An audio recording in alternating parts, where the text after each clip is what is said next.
Syahadan, maka tersebutlah kisah seorang hulu balang, Laksamana Melaka. Termasyhur namanya di segenap zaman bukan kerana emas yang dikumpulnya, bukan kerana tahta yang dikejarnya, tetapi kerana setia yang tidak berbelah bagi. Maka hang tua pun disuruh belayar, membawa warkah dan bingkisan daulat, merentas laut yang luas, menuju negeri-negeri jauh, Rum dan Mesir, tanah Arab yang mulia.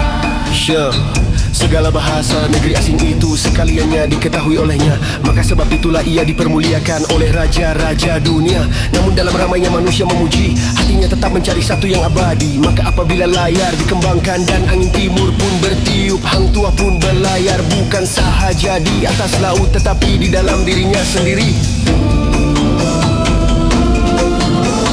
Syahadah dan Nang Timur membuka layar bintang di langit, jadi kita pelayar. Dari Melaka berangkat amanah besar, bukan emas dicari, bukan harta dikejar. Di laut tinggi ombak bersyahadat, nama Tuhan terukir pada tiap niat. Seorang hamba bersenjata, tekad menggalas daulat, memikul amanah tu mata. Tua pun disuruh belayar, makan tua pun disuruh belayar, makan tua pun disuruh belayar. Tanah dunia tunduk pada Kaabahnya. Berlayar kerana titah raja, berhenti kerana perintah Tuhan. Daulat di laut milik manusia, sujud di Mekah milik keabadian. Syahadan tersebutlah seorang hulu balang, nama masyhur berlayar dari Melaka gemilang. Setia pada raja, gagah di gelanggang, arif adat dunia, fasih lidah pelbagai bangsa. Dari pelabuhan umat bertemu semesta, Cina, Arab, Parsi bersua doa. Kerum di bawah warkah dan bingkisan daulat disambut adat mulia raja Islam yang berhemat. Mesir mengajar erti ilmu dan sabar, Arab mengingat asal sujud dan ikrar. Segala bahasa negeri asing dikuasai, namun hatinya tunduk pada satu ilahi. Syahadah bergetarlah lidah berkata, bukan rap mencari sorak manusia. Ini denang hikmah bersulam makna, pantun berkeris bersongket bahasa. Aku bukan hulu balang bermegah nama, hanya hamba menumpang di bumi fana. Daulat dunia laksana bayang senja, sekejap berseri lalu sirna. Bicara raja terikat sumpah, bicara nafsu bermahkota resah. Yang benar itu walau pahit lidah, tetap ditelan demi amanah. Jika layar koyak ditimpa badai, jika keris patah di tengah balai, biarlah tubuh rebah ke tanah. Asal adab tidak rebah bersama, kerana bangsa tegak bukan kerana teriak, tetapi kerana tahu tunduk dan bersiak. Takkan Melayu hilang di dunia fana selagi tawaduk jadi pusaka jiwa.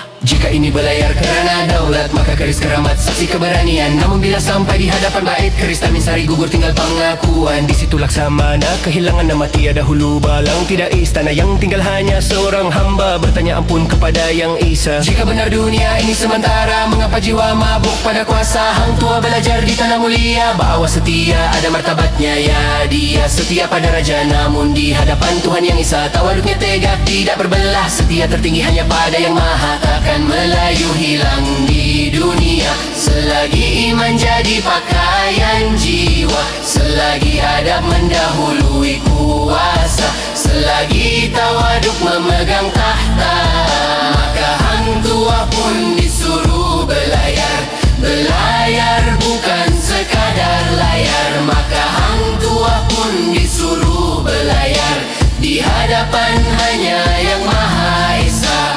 Makan tua pun disuruh belayar, makan tua pun disuruh belayar, makan tua pun disuruh belayar, belayar bukan sekadar layar. Maka hang tua pun disuruh belayar, belayar bukan sekadar layar. Maka hang tua pun disuruh belayar, di hadapan hanya Yang Maha Esa. Maka hang tua pun disuruh belayar, belayar bukan sekadar layar. Maka hang tua pun disuruh belayar, di hadapan hanya Yang Maha Esa. Maka hang tua pun disuruh belayar, maka hang tua pun disuruh belayar. Di hadapan hanya Yang